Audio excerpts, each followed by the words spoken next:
मित्रांनो, आज तुम्हाला मी लोहगड या किल्ल्याविषयी माहिती सांगणार आहे. लोहगड हा पुणे जिल्ह्यातील लोणावळाजवळ आहे.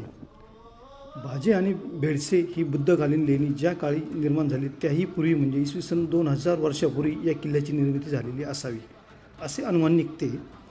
सातवाहन, चालुक्य, यादव या राजवटी या किल्ल्याने पाहिल्या. इसवी सन 1489मध्ये मलिक अहमदने निजामशाहीची स्थापना केली आणि अनेक किल्ले जिंकून घेतले. त्यापैकीच लोहगड एक किल्ला. इसवी सन 1564मध्ये अहमदनगरचा 7वा राजा बुरहान निजाम या किल्ल्यावर कैदेत होता. इसवी सन 1630मध्ये किल्ला आदिलशाहीत आला.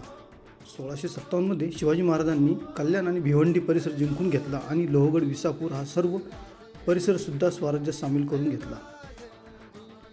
इसवी सन 1665मध्ये झालेल्या पुरंदरच्या तहात हा किल्ला मुघलांच्या स्वाधीन केला गेला. पुढे 13 मे 1670मध्ये मराठ्यांनी किल्ला परत जिंकला.